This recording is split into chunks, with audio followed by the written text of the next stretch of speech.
Paz e graça para você ligado nessa emissora. Começamos agora o seu programa de reflexão, entrevistas e debates de todas as noites. Em Números 15, nós temos uma passagem que se enquadra naquele grupo de textos bíblicos que são, de certa forma, chocantes, principalmente para a nossa geração. Tudo bem, é um texto antigo, né, da época mosaica, narrando a peregrinação de Israel no deserto,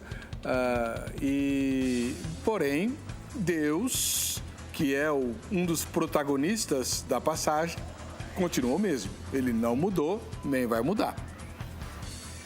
Nessa passagem, Deus dá uma ordem que para nós é muito fortemente absurda. Ele manda que um homem seja morto, porque ele carregava lenha no sábado. Pelo menos essa é a ideia que o texto transparece. E a pergunta que nós queremos em pleno século XXI, né, sei lá, 4.000 anos depois dessa história, é a seguinte: por que Deus fez isso? Uma execução nunca foi tranquila em lugar nenhum da história.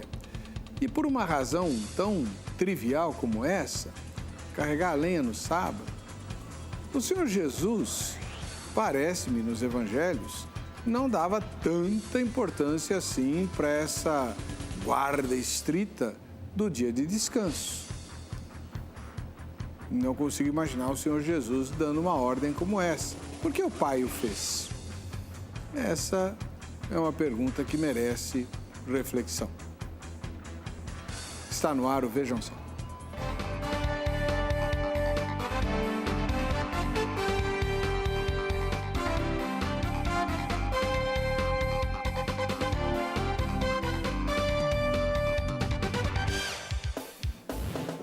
Olá, em nome da Academia Teológica da Graça de Deus, a Grade, iniciamos essa edição do programa Vejam Só, com muita alegria recebendo pela primeira vez hoje o ministro da Igreja Batista do Sétimo Dia, o pastor Bernardino Vargas Sobrinho, que, entre outras coisas, preside a Convenção Batista da sua denominação. Seja muito bem-vindo, pastor Bernardino, paz e graça. Muito obrigado, graça e paz, pastor Reverendo Heber. Onde fica a Igreja Batista do Sétimo Dia, irmão? Aqui em São Paulo, a nossa primeira igreja, onde frequento, fica na Zona Leste, bairro Cidade Patriarca, próximo ao metrô Patriarca, Rua Simonésia, esquina com Rua Pedras Negras. E os cultos são aos sábados? Aos sábados.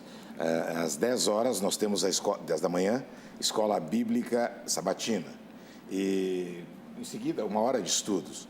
Em seguida, um intervalo com um café, um lanche. E aí, o culto de adoração, nós estamos fazendo a experiência de, ao invés de sábado à noite, fazendo depois desse lanche. Meio-dia, e deve encerrar lá por 13 horas, 1 hora, 1h30. E está dando certo? É uma experiência de 3 meses.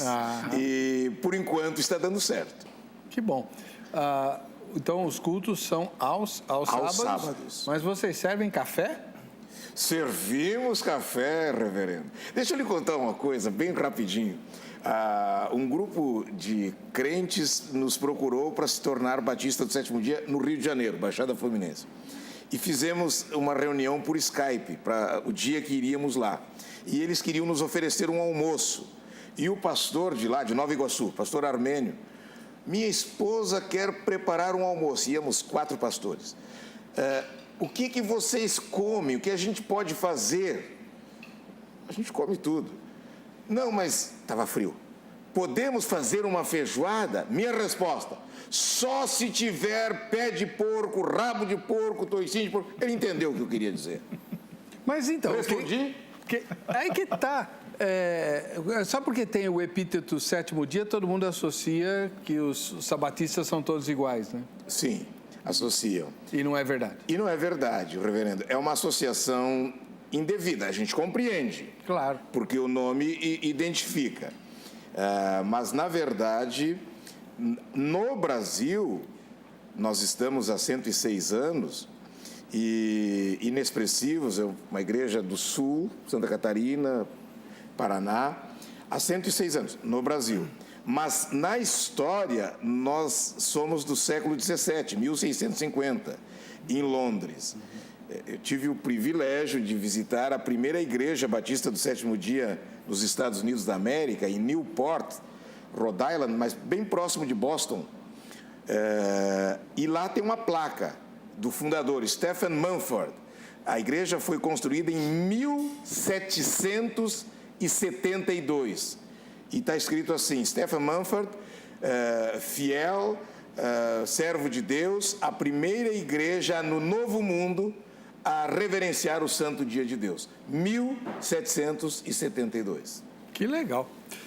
É bom a gente conhecer todos esses detalhes, né? Vamos enriquecendo o nosso conhecimento e ampliando os nossos horizontes. Do outro lado, o companheirão do Vejam Só, pastor Carlos Augusto Vailate.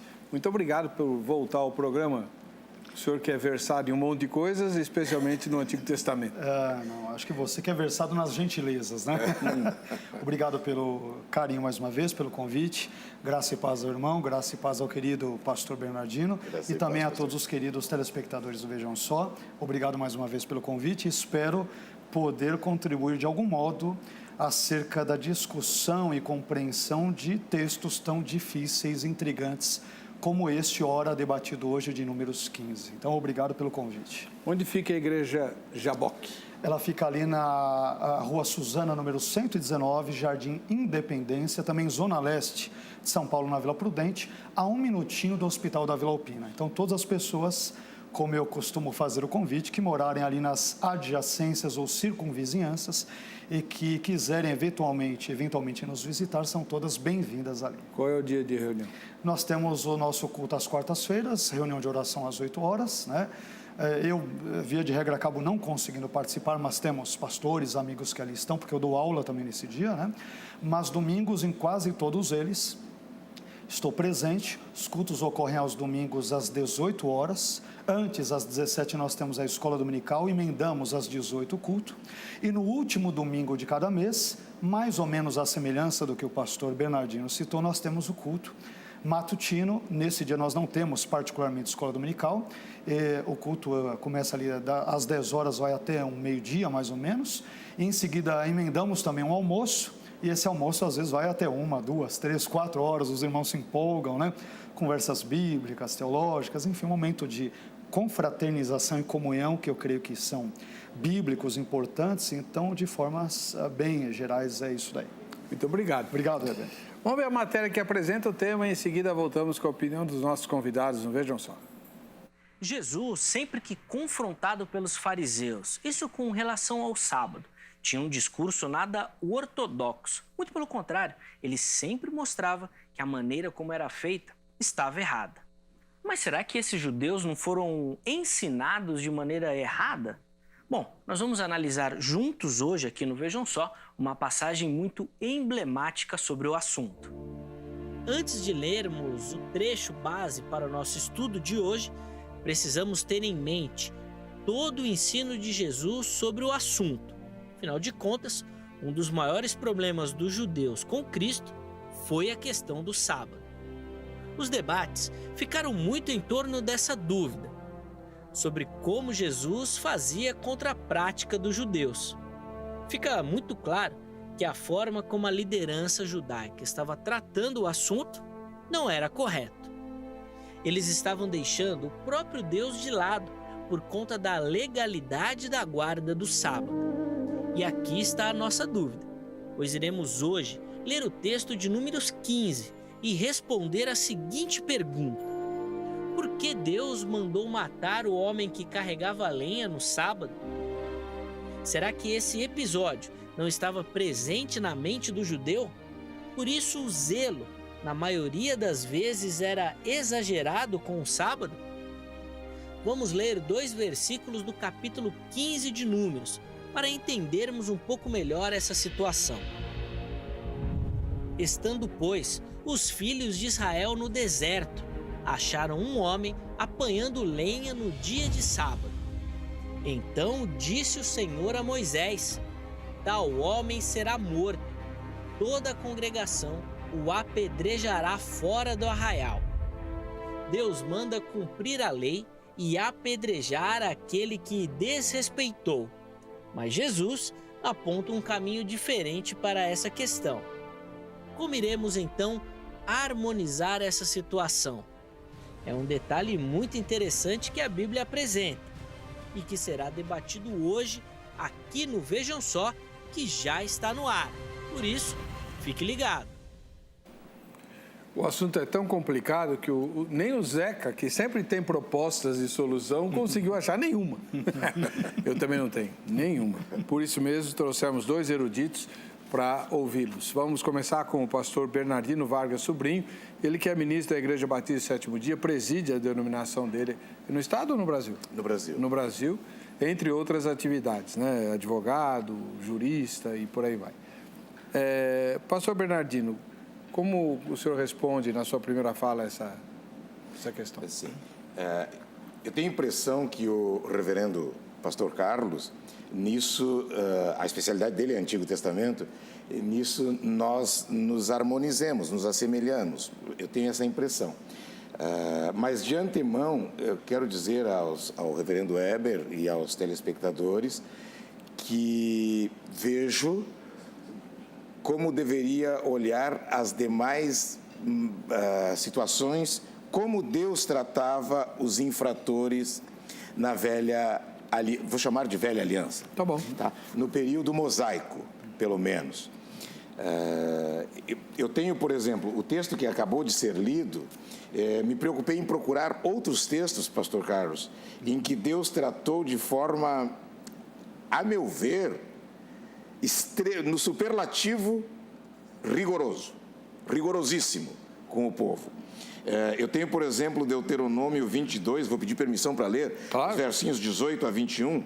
Se alguém tiver um filho contumaz e rebelde, que não obedece à voz de seu pai e à de sua mãe, e ainda castigado, não lhes dá ouvido, pegarão nele seu pai e sua mãe, e o levarão aos anciãos da cidade, à sua porta, e lhes dirão: este nosso filho é rebelde e contumaz, não dá ouvidos à nossa voz, é dissoluto e beberrão.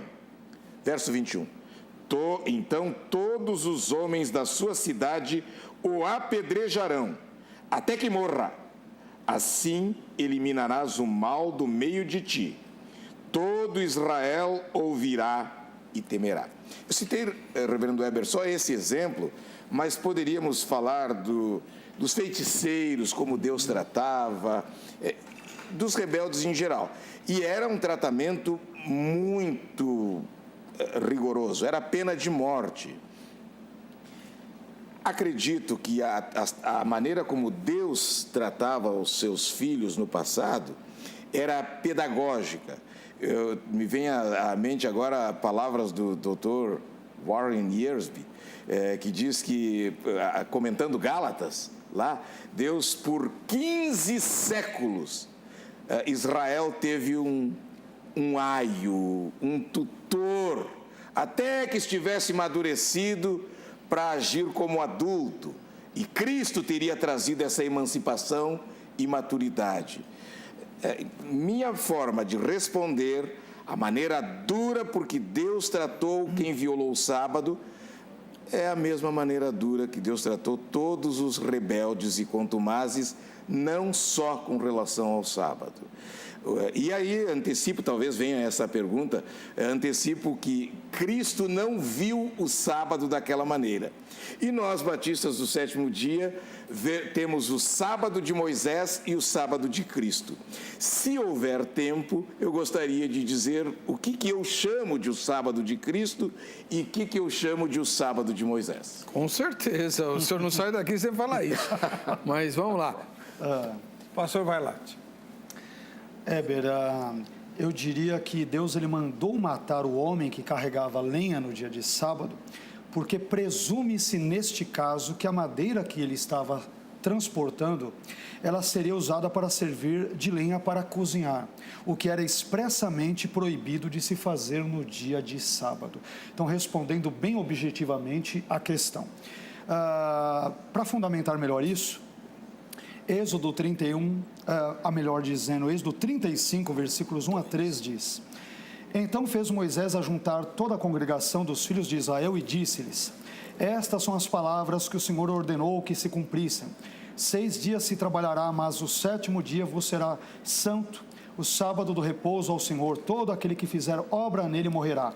Não acendereis fogo em nenhuma das vossas moradas no dia de sábado. Então, eu creio que Êxodo 35, versículos 1 a 3, dentre outros textos bíblicos também presentes na Torá, eles funcionam como fundamento que irá explicar o porquê deste homem ser tratado de uma forma tão rigorosa, digamos, como foi aqui exposta, né?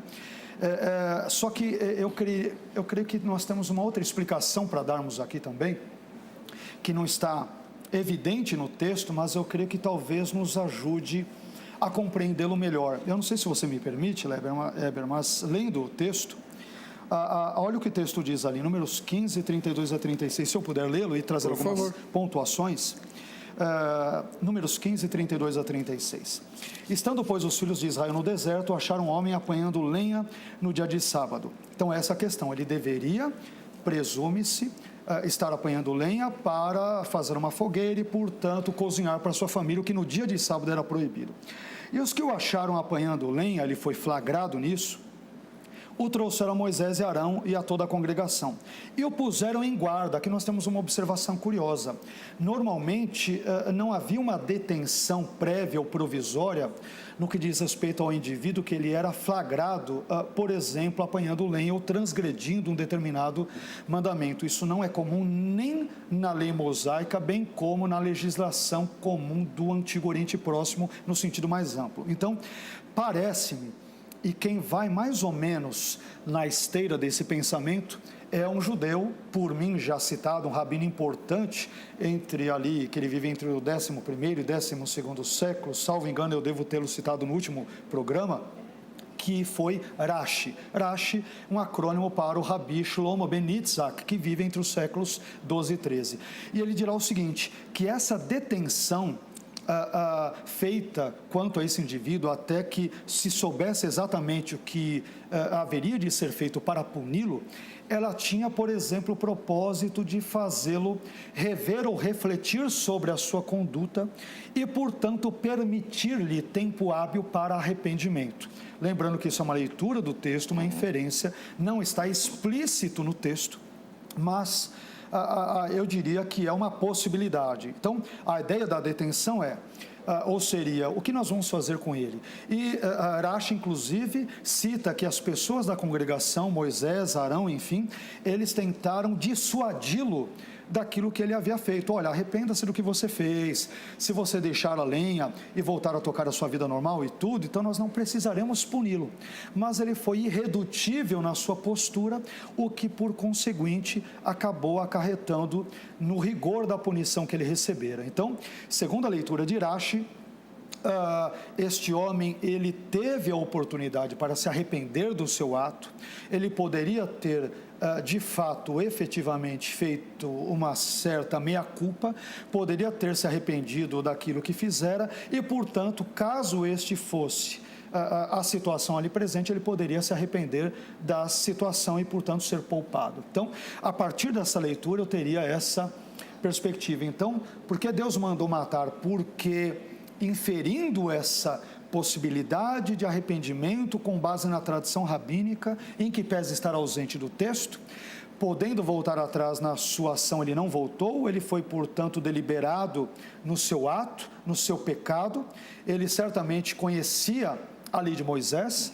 sendo que o sábado ele acaba sendo ali instituído, por exemplo, em Êxodo, no capítulo 16, é ratificado ou corroborado em Êxodo 20, e aí talvez nos próximos blocos, eu diria, talvez nós tenhamos algumas divergências, porque eu entendo que o sábado, ele tem uma aplicabilidade estritamente israelita, né? Então, o nobre pastor, talvez como oriundo desse contexto da Igreja Batista do Sétimo Dia, ele vem aderir digamos, à teologia do pacto. Eu tenho um viés, digamos que um pouco mais, nesse aspecto mais voltado, ou que mais se aproxima ao dispensacionalismo. Para mim, separar Israel da igreja é algo extremamente importante. Então, eu vejo que o sábado, ele sempre, quando aparece no Antigo e Novo Testamentos, ele tem uma aplicabilidade para o Israel étnico, ou para os prosélitos que eventualmente se tornem judeus ou israelitas, digamos assim. Mas para o cristão gentil, nós não encontramos nenhum texto bíblico inequívoco e acima de qualquer dúvida que diga, olha, os cristãos gentios especialmente, eles devem guardar o sábado. Inclusive no Novo Testamento, sempre que o sábado aparece, ele aparece ali num contexto que, se não na maioria esmagadora das vezes, diz respeito a judeus cristãos, lembrando que os primeiros cristãos foram todos eles judeus, então era natural o próprio Jesus guardar o sábado, seus discípulos, Paulo, que era judeu, embora o próprio Paulo mesmo trabalhe certos textos muito divergentes quanto a isso. Então eu vejo uma descontinuidade entre o sábado israelita ou judaico e a necessidade do cristão enquanto gentil guardá-lo. Ok? Muito bem. Você ouviu a exposição dos dois debatedores. A gente vai agora para o recado mais do que importante da Fontale e voltaremos com os detalhes desse assunto no Vejam Só.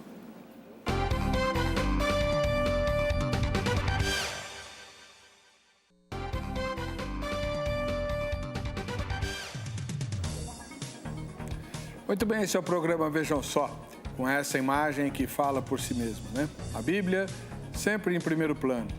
Nós atrás, tentando repercutir aquilo que ela ensina, a fim de que a nossa vida seja pautada por ela. Esse é o objetivo do programa.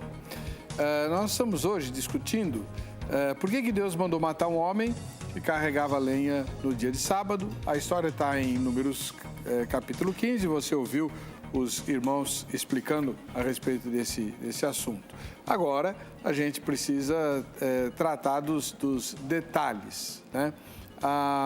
O pastor Bernardino Vargas Sobrinho, ele é ministro da Igreja Batista do Sétimo Dia, e ele foi provocado pelo pastor Carlos Vailate a dizer se ele é aliancista ou não. E depois o pastor Vailate vai ter que explicar para nós por que ele separa tanto Israel. Eu sei que ele não é dispensacionalista, então por que ele separa tanto Israel da igreja? O senhor primeiro. Muito bem. Só se me permite, reverendo Weber, claro, e pastor Carlos, os textos que ele mencionou de Êxodo 35, tem Êxodo 30 e Êxodo 21 também, eu também tinha anotado para mencionar, que bom que o pastor mencionou, e é verdade, então todo hebreu sabia das sanções para a eventual transgressão do sábado, e sim, o apanhar lenha significava trabalhar, era todo derrubar a mata, cortar lenha, e feria frontalmente a ideia do descanso no Shabá, do repouso no sábado, certamente. E este comentário que ele trouxe do Rabino, eu li também de um teólogo americano já falecido, Francis D. Nichols. Provavelmente ele tenha pego do Rabino, porque ele vai na mesma linha de ter colocado o infrator em custódia. Para poder. Não está na Bíblia, não está no texto explícito, mas isso daria um tempo para ele refletir o seu ato e provavelmente se arrepender e ser poupado da pena capital. Mas, repito que o pastor já afirmou, não está no texto, é uma ilação que eu considero razoável. Pode ser. E do texto que eu tinha pedido permissão para ler, Deuteronômio 28, esse mesmo Francis de Nichols faz a observação que o texto diz que primeiro os pais é que flagram o filho, mas não são os pais que o executam. É a comunidade. É a comunidade. O texto dá aos pais o direito de tentar corrigi-lo. Quando não tem mais correção, não são os pais que executarão a pena capital. É a comunidade.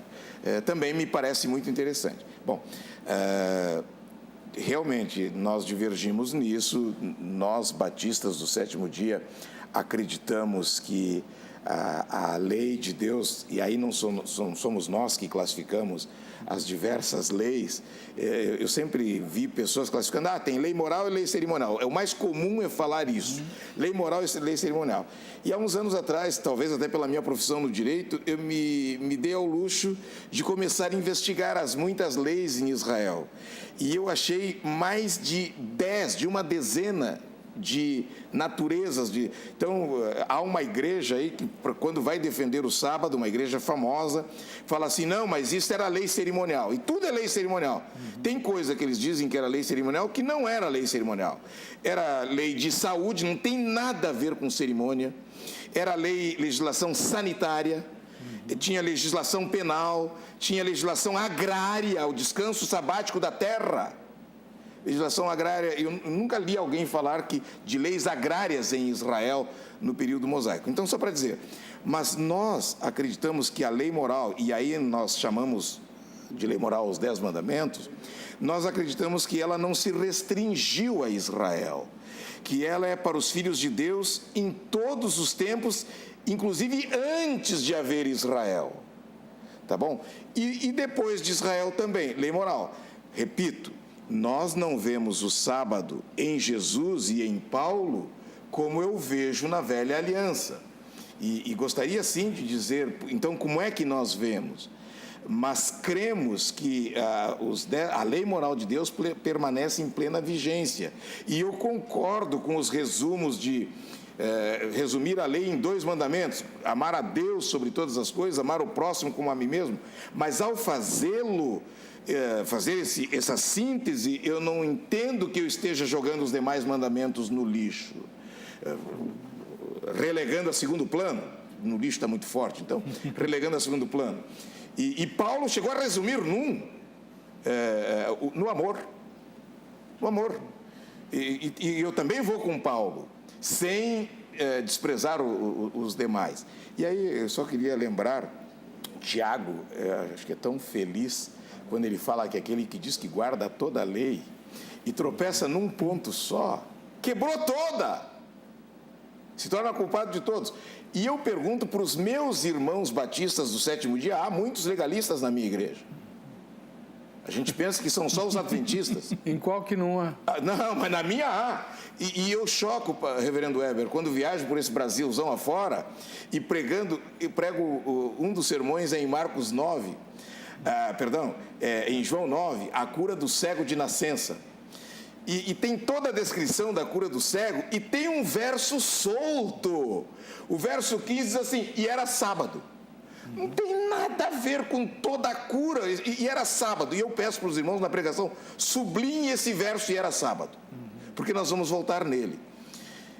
Bom, o tempo não dá, mas só para dizer, o que significava Jesus curar do jeito que ele curou, cuspindo no chão. Jesus quebrou o mandamento do sábado pela legislação mosaica, porque ele fez argamassa, ele fez lodo, ele fez matéria-prima, ele trabalhou no sábado. A gente vai fazer café, vai fazer feijoada, a gente falou em feijoada na abertura, usa uma panela de alumínio, um bule, uma panela de ferro. Em Israel, o que usava? De barro. Então, Jesus estava fazendo a matéria-prima para os utensílios domésticos. Isso era uma aberração na cabeça de um judeu, de um hebreu. E Jesus fez isso, não para dizer que o sábado despreze-o, mas para mostrar a verdadeira reverência a Deus, a verdadeira maneira de se relacionar com Deus no sábado. E aí Paulo foi contra os judaizantes, não contra a lei de Deus. Sua vez. E eu estou muito curioso para saber como o senhor vai sair dessa. Olha, tá vendo? Eu diria que, de forma geral, o que o nosso querido pastor disse, eu concordo. Eu achei interessante essa leitura que eles fizeram, que ele particularmente fez do sábado. Eu acho que eu tenho muitas, digamos que, ressonâncias com relação a isso.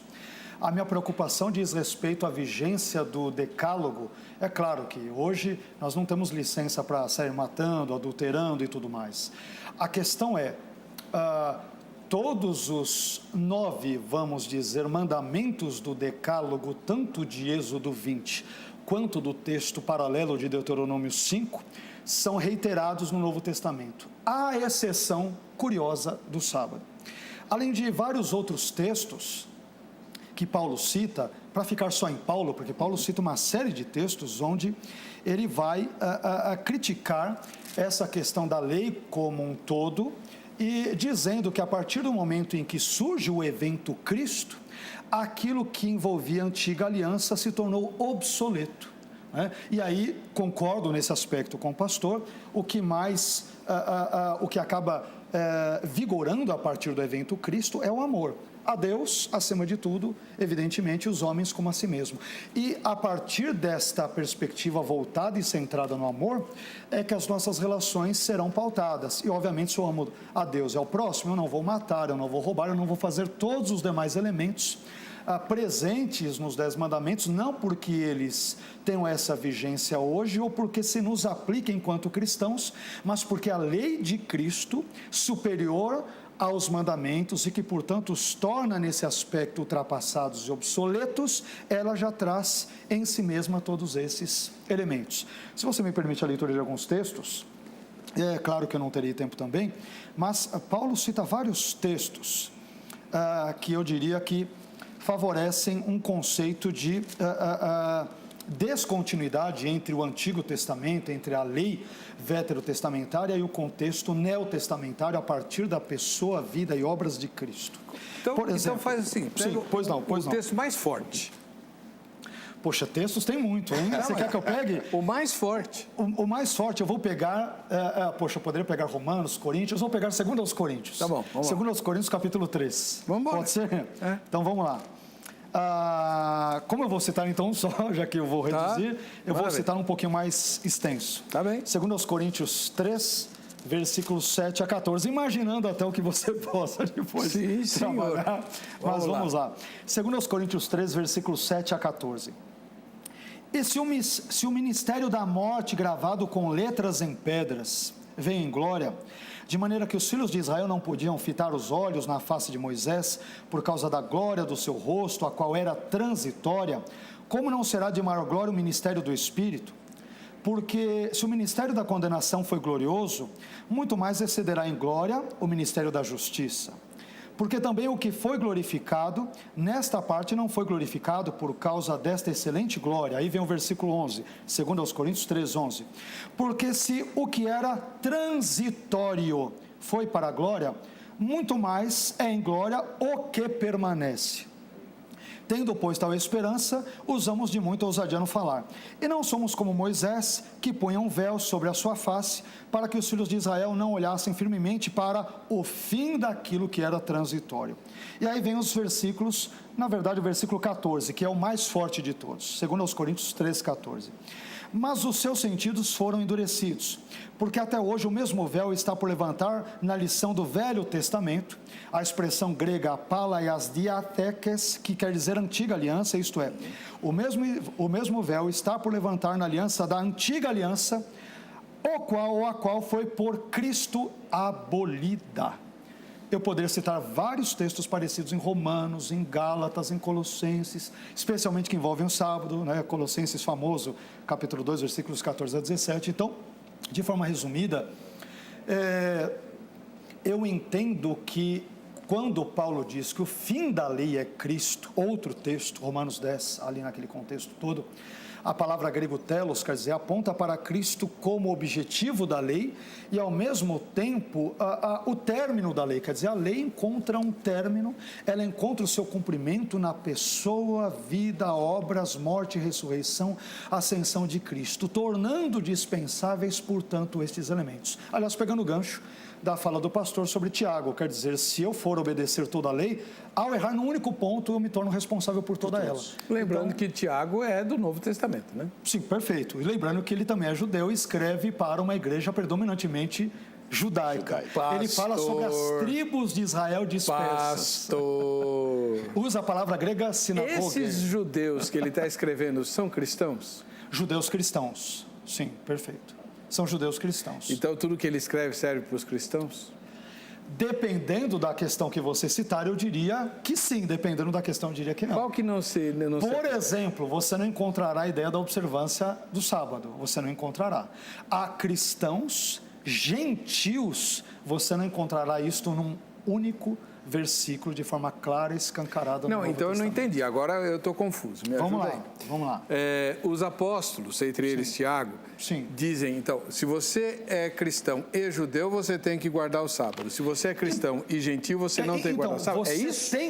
Eu diria que quando você é cristão e judeu, você tem uma certa liberdade a partir da própria leitura que Paulo faz. Você pode, por exemplo, não obedecer mais à circuncisão, enquanto judeu. Quer dizer, você pode fazê-la se você achar importante seguir os ritos, os elementos do judaísmo, mas a partir da nova aliança você tem liberdade de abandonar isso. Você tem liberdade.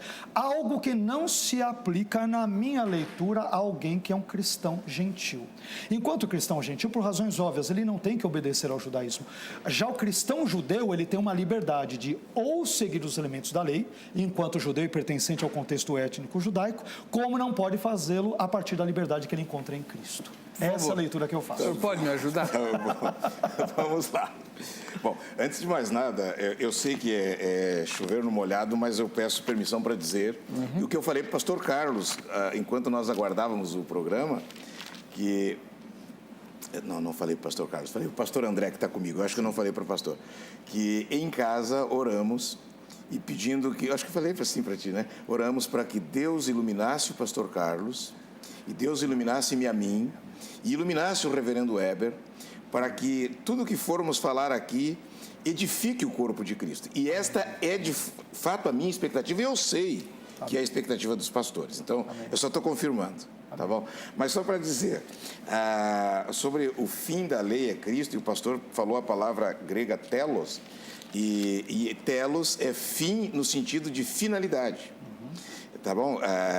Então, a finalidade, o objetivo em Cristo, ela encontra a sua razão de ser. Perfeito. Mas não é uma exegese saudável eu pegar essa tradução em português fim e usar como fim de término.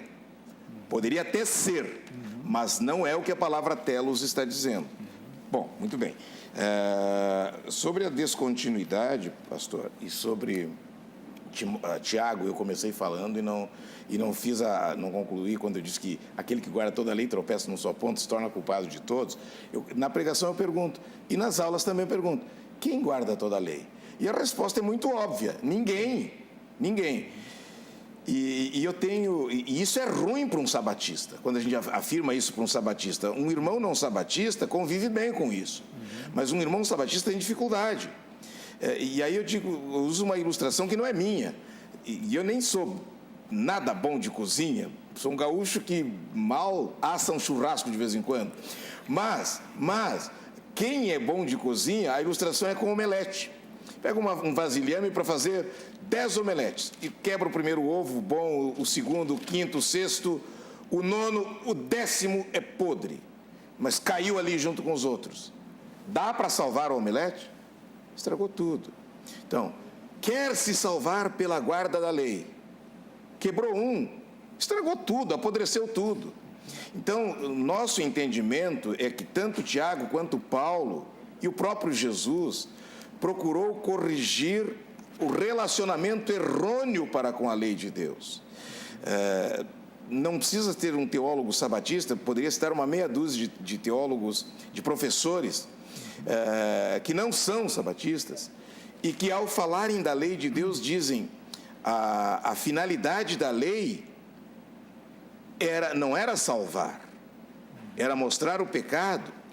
E Paulo vai com mais riqueza de expressão sobre isso, quando ele diz em Romanos 7,12, a lei é santa, o mandamento é santo, justo e bom.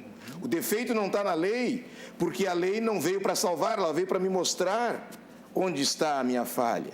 E aí eu lembro Agostinho, o reverendo Weber, uma expressão dele que me encanta cada vez mais.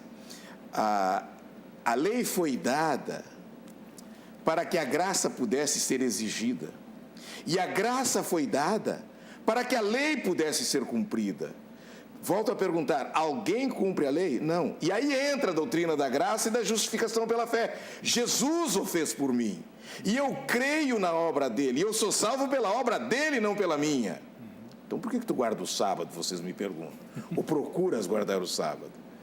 Porque nós cremos que agrada a Deus. Nós não temos nenhum texto da Bíblia explícito que diz que Deus cambiou, que Deus mudou o repouso sabático. E porque nós não temos, e nós cremos na suficiência das Escrituras, nós queremos agradá-lo guardando o sábado. Mas nunca com o intuito salvífico. É perda de tempo. Bom, a gente estourou o tempo do bloco, a gente vai para o intervalo. Deixa eu colocar a enquete primeiro, que eu não pus ainda a enquete no ar. E também dar um recadinho para você sobre a grade. Vamos lá. No facebook.com/programa Vejam Só, nós temos a seguinte pergunta. Para você, é uma pesquisa, tá? Para você, a pena de morte instituída por Deus contra os que violavam o sábado essa pena de morte, ela é para você, primeira resposta, merecida. Segunda resposta, chocante. Vamos ver o resultado parcial final dessa edição.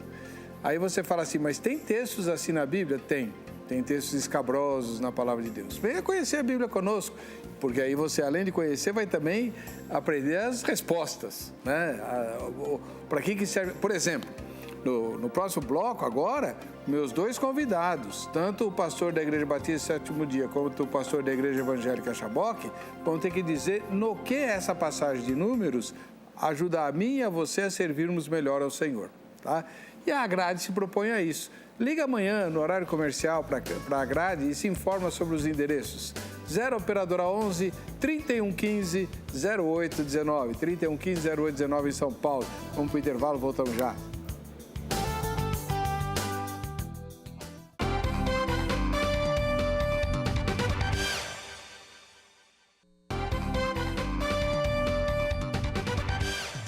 Quem deu a doutrina do sábado para a Igreja Adventista foi uma viúva batista do Sétimo Dia, Raquel Preston. Em 1805. Não, pode falar alto que o telespectador... Olha lá, que legal, números 15. Bom, a gente está aprendendo aqui as origens da Igreja Batista Sétimo Dia, da Igreja Adventista Sétimo Dia. Afinal de contas, um dos objetivos do Vejam Só é mostrar a beleza da multiplicidade do corpo de Cristo, promover um conhecimento mútuo daquilo que a gente vai conviver no céu, né? Porque lá não vai ter condomínio fechado, né? Então, nós vamos ter... Gostei. Eu tenho visto muitas coisas muito positivas, muito bonitas. Eu sempre digo aqui, o programa Vejam Só já tem 20 anos de duração e a gente viu muitas mudanças ao longo desse tempo, né? Por exemplo, só um exemplo bem besta. No começo do programa, fizemos alguns debates porque havia igrejas que proibiam os crentes de ir à praia, né?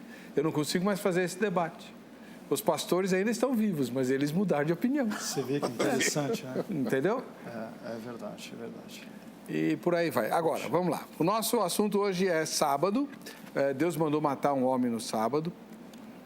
Pastor Vailate, o senhor concorda com a visão, né, do Dr. Bernardino, que é o pastor da Igreja Batista Sétimo Dia, de que o rigor do período mosaico era pedagógico e que, portanto, depois esse rigor já não era mais tão exigível assim?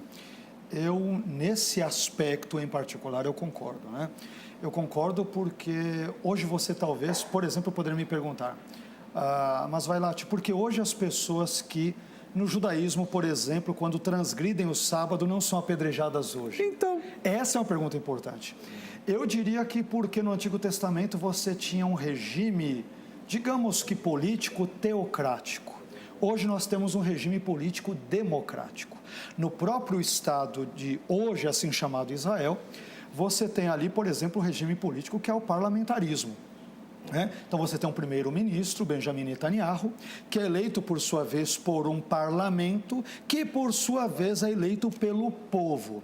Então você tem aqueles elementos, por mais que você tenha uma população majoritariamente judia, você tem aquelas questões ocidentais de uma legislação laica e tal, que acabam influenciando a questão legislativa e que, portanto, por conseguinte, faz com que a punição dessa transgressão na prática não ocorra.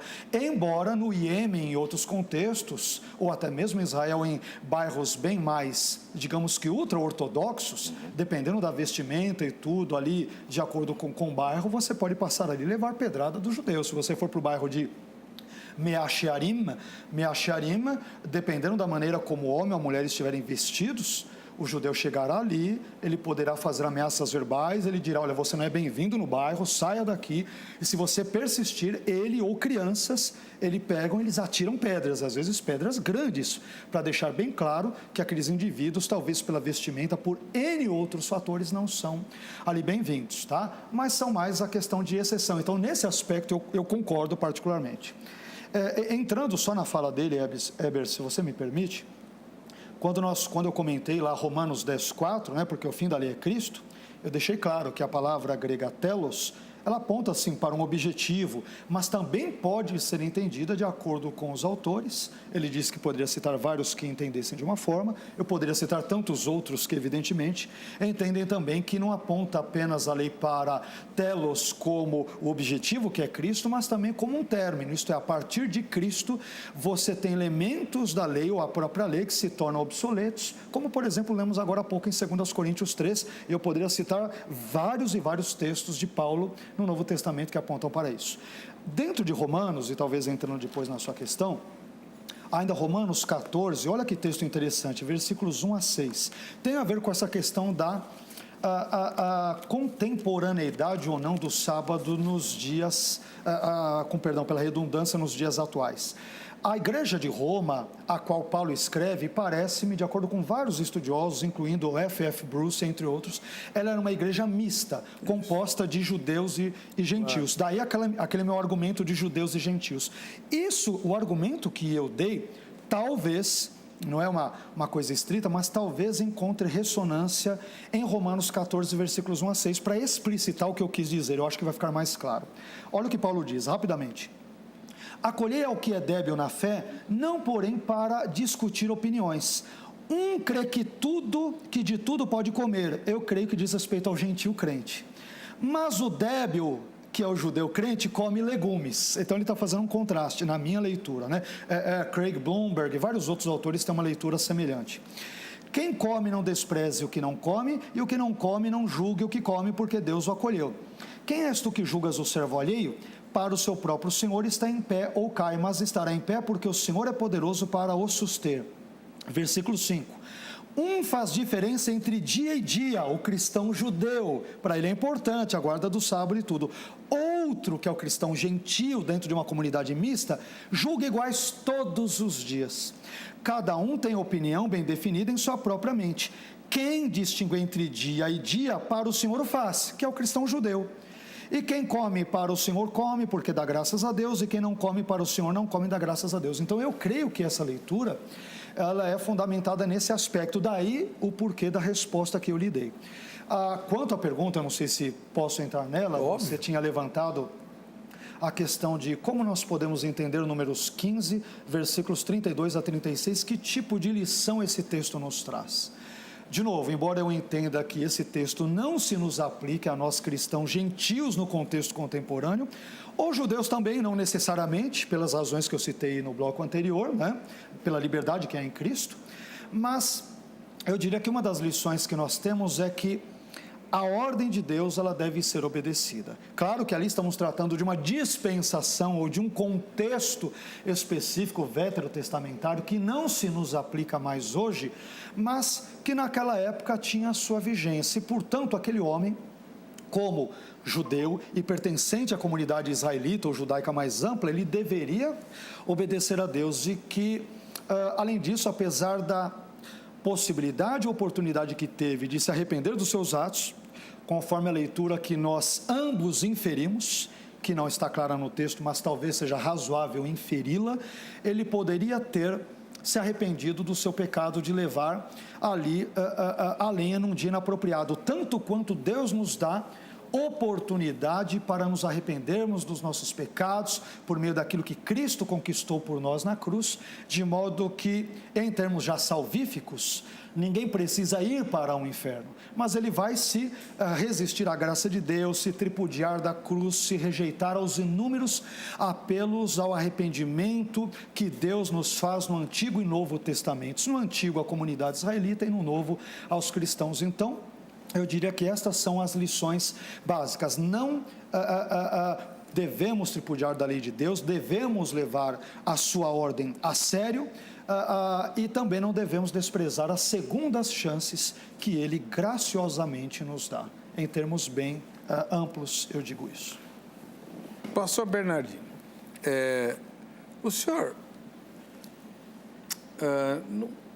assim, o senhor é um jurista, né? Operador do direito. Está acostumado a lidar com questões da justiça. Não lhe parece profundamente injusto que durante um tempo Deus haja com rigor extremo para extirpar o mal do meio, né? Então, o filho rebelde, o quem viola o sábado e não se arrepende, tudo. Quer dizer, morte, apedrejamento, algo muito radical.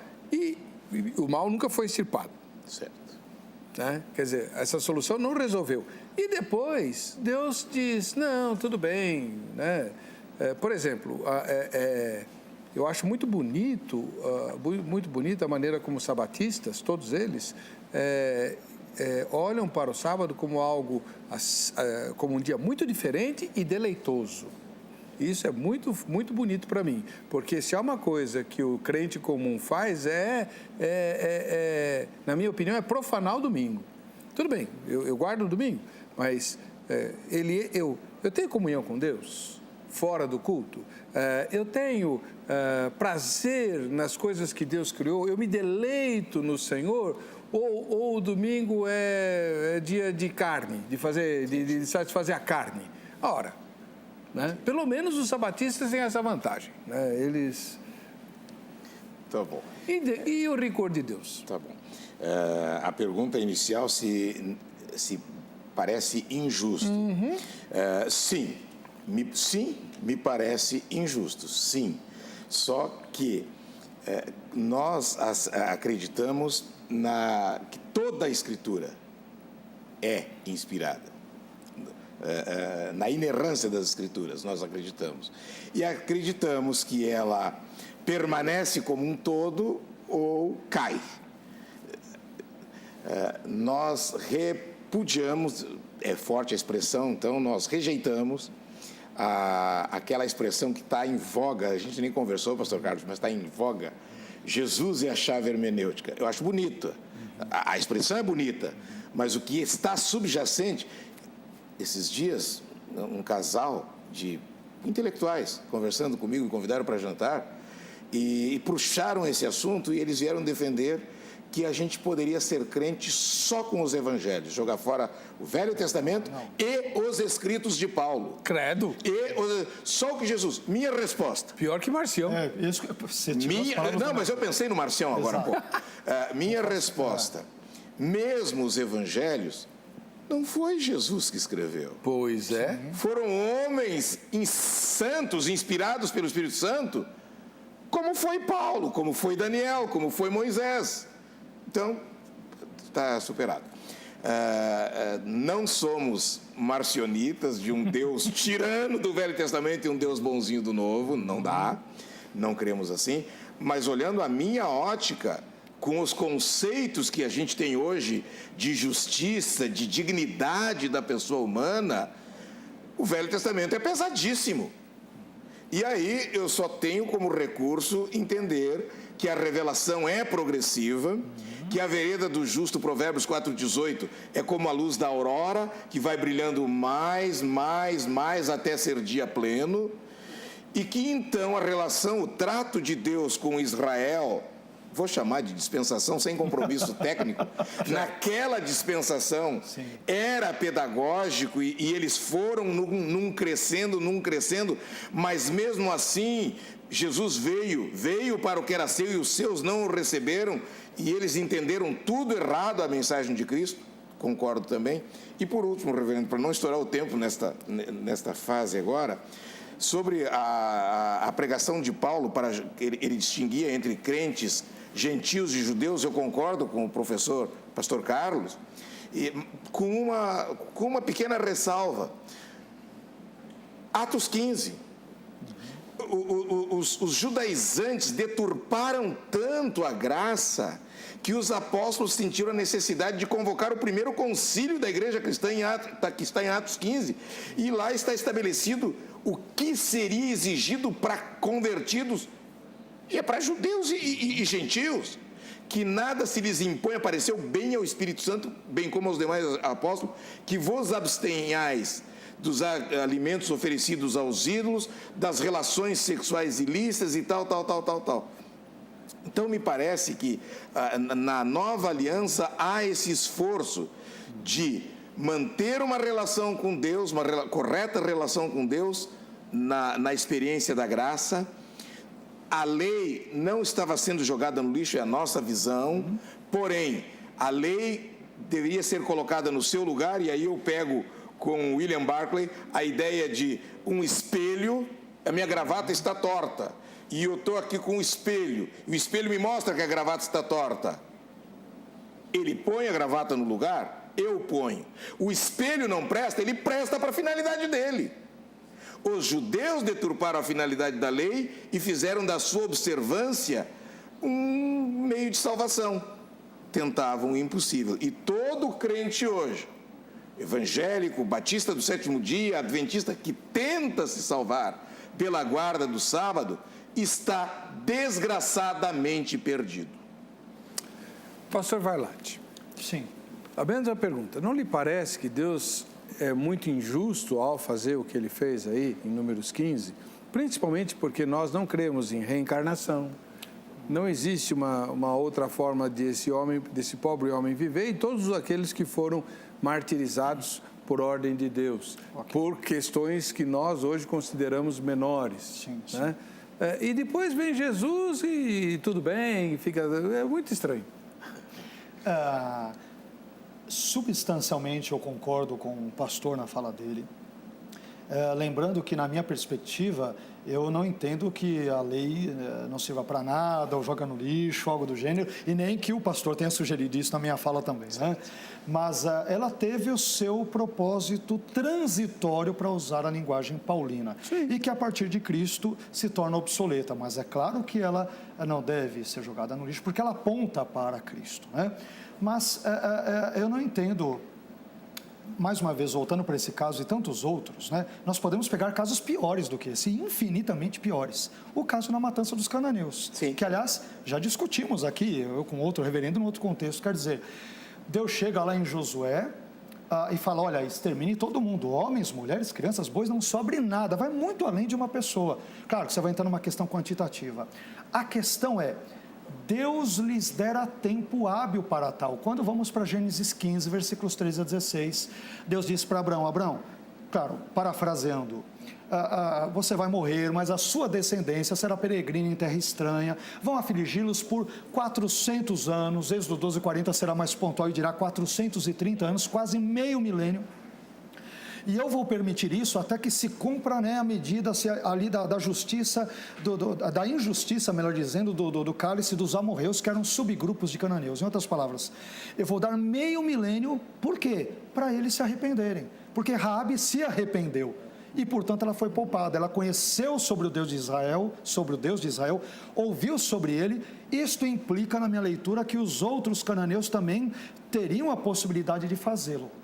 Mais uma vez, então, no caso deste homem, como em todas estas situações, ele ficou preso, experimentou aquilo que, em termos contemporâneos, e o nosso nobre pastor da área do direito e tudo saberá usar a expressão mais correta e adequada do que eu, mas ele experimenta aquilo que hoje chamaremos de uma detenção provisória, até que se julgasse exatamente o que fazer com ele. E, dentro das leituras que nós apresentamos, ele poderia ter se arrependido, depreendemos ou inferimos isso do texto, e Deus não foi rigoroso, porque aquela velha história, o combinado não é caro. Em Êxodo 16, em Êxodo 20, em vários textos que antecedem Números 15, inclusive em Números 15 nós temos uma nova safra de judeus, aos quais os elementos legais são repetidos, reiterados, porque a velha guarda morrera, uma nova guarda surge no cenário israelita e, portanto, a lei de Deus, o decálogo e tudo lhes é reiterado. Então, as pessoas conheciam a lei, sabiam que havia uma proibição tácita quanto a isso e que tinha como desdobramento a pena capital. Então, se ele foi punido do jeito que o fora, no contexto, não foi sem advertências prévias, não foi porque ele tinha um desconhecimento de Êxodo 16, de Êxodo 20, de quaisquer outros textos, ele conhecia aquilo evidentemente, porque senão não seria justo puni-lo.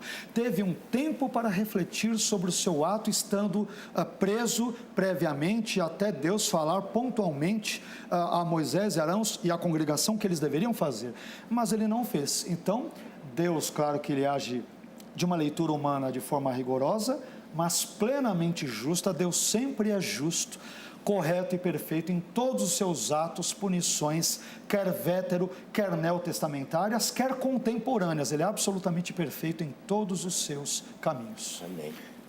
A gente está chegando ao final do programa, mas fica uma perguntinha aí no ar. Talvez a gente até transforme em debate, não sei, mas fica uma perguntinha muito incômoda. Se a história de Evangelho de João, capítulo número 8, aqueles inimigos de Jesus tivessem levado também o homem que estava com a mulher apanhada em flagrante adultério,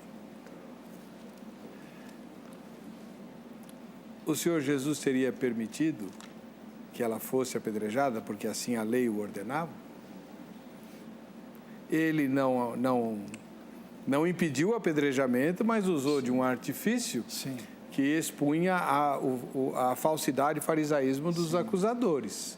Eu não sei se... Cara, sua pergunta é retórica, não sei se posso brevemente... Pode, ué. Não tomando também o tempo do nobre interlocutor, mas, exato, Jesus, ele não apedreja aquela mulher, porque no final da história também você tem uma ausência de quórum para que ela fosse apedrejada. Ele diz, mulher, onde estão os teus acusadores? A lei dizia que deveriam ter 2 ou mais.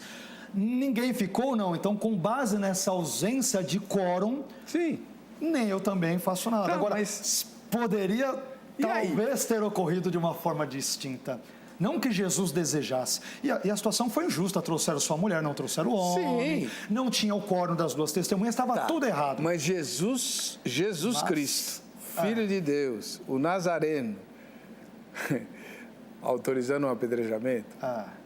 Eu também sou propenso, é um texto difícil. É inconcebível. É um texto difícil. Eu queria saber onde é que ele estava em Números 15. Isso fica para outro dia. Vamos lá. Pastor Bernardino Vargas Sobrinho, da Igreja Batista Sétimo Dia, seja muito bem-vindo. Espero que o senhor volte muitas vezes. O pastor Carlos Vailate sempre volta. Obrigado. Pior é que carinho, você vem todo mês aqui e ficam me cobrando. Mas cadê o pastor Vailate que não vem? Isso é excelente. Não, é direto. É que os telespectadores são bondosos.